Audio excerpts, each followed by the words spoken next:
El Reino Unido puede hacer su propia política monetaria, a diferencia de España. ¿Y qué es lo que pasa cuando tenemos... Sí, déjame acabar. Cuando tenemos un euro tan caro, porque el euro está apreciado, que es imposible que crezcan las exportaciones, que es lo que está pasando en España. Con un euro muy alto... Termino ya.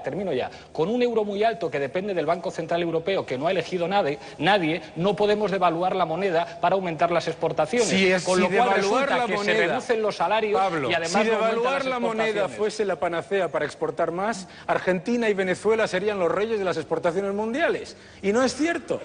Y Zimbabue sería el país más exportador del mundo. No es verdad. Primero, dos cosas que ocurren en ese entorno que tú dices. No importa, porque el 50% de las exportaciones que hace este país van a la Unión Europea, efecto moneda cero. Nosotros no exportamos bienes que necesitemos devaluar para competir con India o con Tailandia. Nosotros lo que exportamos son bienes de medio y alto margen y valor añadido. Eso es lo que ha hecho que nuestras exportaciones hayan alcanzado un nivel récord en un entorno en el que supuestamente dicen algunos que el euro está caro, porque los que hemos hecho Forex, análisis de divisas durante décadas, sabemos que no está caro. Sabemos que el euro es el marco más el franco, y que cuando cotizaban por su cuenta el marco y el franco eran muy fuertes y las economías crecían. Lo que no queremos darnos cuenta es de que el modelo que habíamos implementado se ha acabado y ahora estamos moviéndonos a otra economía diferente. Y lo mismo que no nos dábamos cuenta en el año 2007, algunos nos llamaban hasta antipatriotas, de que la economía se iba al garete, ahora no nos queremos dar cuenta de que estamos mejorando. Y eso es lo que a mí me preocupa viviendo fuera. Vamos con una última apreciación de Pablo. A un lado que a ese cuarto de españoles que según Cáritas está en una situación de pobreza, decirle que estamos mejorando es complicado, y que con la reducción de la población activa, Intermon Oxfam dice que en el año 2025 tendremos 8 millones más de pobres. Yo he hecho los deberes y he traído un gráfico que compara Estados Unidos y Japón con la Unión Europea en términos de demanda. Y la demanda en los países que hacen políticas monetarias expansivas y controlan su política monetaria, Estados Unidos y Japón, está aquí. Y aquí, en color gris, está la Unión Europea, que son países que lo que están haciendo con los recortes y con una política fundamentada en la deuda, que es lo que nos sale caro. Lo que nos sale caro en este país no han sido solamente los efectos de la burbuja inmobiliaria, sino que todos los ciudadanos han tenido con sus ahorros y con los recortes que rescatar a los bancos, que siguen pagando sueldazos a los ejecutivos. Muy importante. A los bancos. Pero importante, Pablo, importante ese dato que tú pones. Porque tú me has hablado de la población activa. En Estados Unidos, aumentando la masa monetaria un 7% anual, señores, imprimiendo moneda un 7% anual, la población activa se ha reducido a los niveles de 1978. En Japón, haciendo la salvajada que han hecho, imprimiendo moneda también para rescatar su gasto público, el salario de los trabajadores ha bajado a los niveles más bajos de 19 años.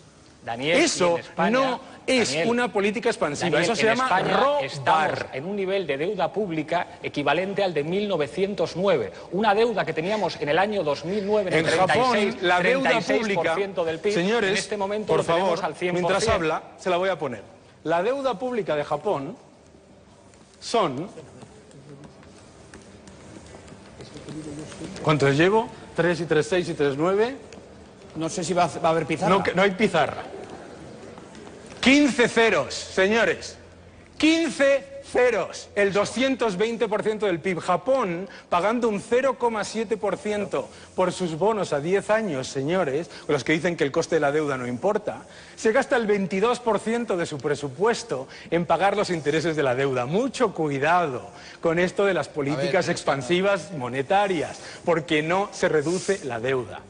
Sabes perfectamente que en España las inversiones que llegan se dedican básicamente o a las telecomunicaciones o al sector financiero, que como sabes perfectamente no genera empleo, porque los gobiernos de nuestro país destruyeron la base industrial de este país. Lo que tiene que hacer un gobierno responsable es construir una base industrial que permita que las inversiones que llegan generan empleo. Pero Pablo, y no si tenemos un 40% de sobrecapacidad industrial. Pero no es verdad, lo que están diciendo a nuestro país es que los jóvenes se hagan camareros y por eso los que son arquitectos, doctores o titulados no, esto es importante entenderlo. Es que la gente se va... Daniel, acabo, mira, no. Daniel, o sea, todos los que... Acabo ya. Pablo, Con toda la humildad, o sea, todos los que hemos estudiado ciencias sociales sabemos que hay 4 maneras de crecer: mediante el consumo, mediante la inversión, mediante el gasto público y las exportaciones. En España el consumo está cayendo a la fuerza, porque hay recortes sociales y la gente no puede comprar. La inversión está cayendo, el gasto público se contrae por la deuda con los bancos y las exportaciones no sirven. ¿Puedo darte un ejemplo de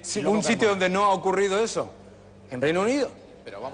En Reino Unido, con el crédito cayendo un 5% anual a las empresas, crece un 1,5% en los últimos 2 años y va a crecer un 3% este año. Con el crédito cayendo. Es que, a ver, la OCDE... Toda la OCDE, todos los países, ese modelo industrial de vamos a construir puentes, vamos a hacer unas cuantas fábricas a ver qué pasa y luego ya vendrá la demanda, pues y no sé cuánto. Es que ese es el que se ha acabado. Mira, en Estados Unidos, con la economía creciendo un 3% durante 10 años, la demanda industrial no creció prácticamente un 1% anual. Un modelo de crecimiento que me diferencia de ti, que hay que fomentar la educación pública, la sanidad pública, crear una nación mejor preparada y más sana para que logre crecer. Por eso tenemos los peores resultados del informe PISA gastando más. No, bueno, pues por eso. No, gastando más. Gastando más. ¿Por qué crece más Alemania? Si no me interrumpís, no hablo más alto. ¿Por qué crece más que España, Alemania, Francia, Noruega, Suecia? ¿Francia crece más que España? ¿En qué? ¿Dónde? En PIB. ¿Cuándo? En PIB, términos anuales. ¿Por qué crece más Francia que España? ¿Por qué crece más el Reino Unido que España? ¿Por qué crece más ¿Francia es un ejemplo? ¿Por qué crece más Alemania que España? Crece más porque tiene mejor gasto educativo, mejor gasto sanitario, mejor, y no lo digo en términos cuantitativos, sino mejor preparada la población para crecer. Y en estos casos, ¿qué ha ocurrido en España? Se nos ha recortado los gastos, nos han eliminado los derechos y nos han subido los impuestos. Cuando pido brevedad no me refiero a esto. Punto muy importante. Primero, nadie en este foro ha dicho jamás, en ningún momento, que Grecia es el ejemplo de nada. De nada. Pero ni en el crecimiento espectacular de los 15 años anteriores, que era muy keynesiano y muy de esos cuatro...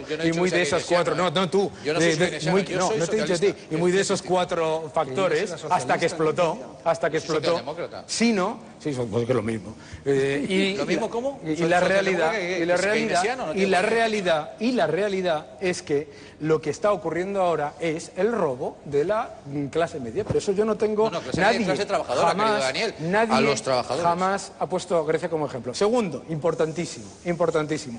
Cuando tú tienes un modelo como es el de la Unión Europea, que ha sido planes industriales y planes de estímulo sin parar durante 14 años. Alemania hoy. Durante 14 años. Alemania tiene superávit. ¿Sabes lo que aprobó Alemania tiene superávit. Alemania tiene superávit. ¿Sabes lo que aprobó? Alemania tiene superávit. De 5 segundos. ¿Sabes lo que ha aprobado Alemania ayer? La renovación de su red ferroviaria caduca. Me estás hablando de que no hay Alemania... Es que aquí, ¿sabe lo que pasa, señores? Es que cuando se trata de gastar, la gente no mira al pasado. Dice, Alemania acaba de aprobar la subida del salario mínimo y un plan de infraestructuras. ¿Por qué? 12 años de recortes. Señores, porque un señor que se llamaba Schröder en el año 2003 introdujo un plan que se llamaba el Plan 2010 en el que se ponía el mayor recorte de la historia en el gasto público y en el que se ha llevado recorte tras recortes. Hicieron un plan de estímulo en el año 2008 que fue un desastre, no solamente para ellos, también para nosotros, y tuvieron que revertir esa situación y pasaron de un déficit del 4,3% a superávit. Todas las crisis económicas de la historia que han llevado a la decadencia de los países han pasado por la falta de competitividad. Cuando Roma se hunde precisamente porque su economía habla más de derechos, de privilegios, como ahora, pues muchas cosas de este tipo, y se daba, sí, te lo explico, se regalaba la comida, es decir, los artesanos ya no trabajaban. Efectivamente, hay que regalar la comida. Antonio, vamos a escucharle. Antonio, estamos consumiendo el tiempo. A mí me preocupa la pregunta que te iba a hacer. ¿Europa instalada en la sociedad de los privilegios y de los derechos puede sobrevivir en un... No, Antonio, por favor. Van a ver, con vosotros va a haber el 50, ¿eso os enteráis? Oye, tú das historia de la economía, hombre, de verdad. Sabes que hay que ser competitivos, porque tú no puedes no ser competitivo. Francisco, Antonio, vamos a escuchar al experto. Está esperando... En el libro, Viaje a la libertad económica, lo explico. Es decir, los sistemas intervencionistas se preocupan mucho de los pobres porque crean millones de ellos cada año. ¿Qué es lo que ocurre? Se dice, vamos a regalar a los pobres, ¿no? Entonces, efectivamente, mirar la historia económica es muy importante, porque todas las caídas de regímenes en la historia de la Unión Europea han venido después de enormes periodos de gasto y de inflación. Recordemos la Francia, cómo cayó la Revolución Francesa, precisamente imprimiendo monedita y regalando, y por supuesto, confiscando, eso sí, confiscando, y claro, como no llegaba el dinero, echándole luego la culpa a los panaderos porque subía el precio del pan. Eso es historia. Ahora, lo que es importante también... Eso es historia. En 1798 Francia imprimió más moneda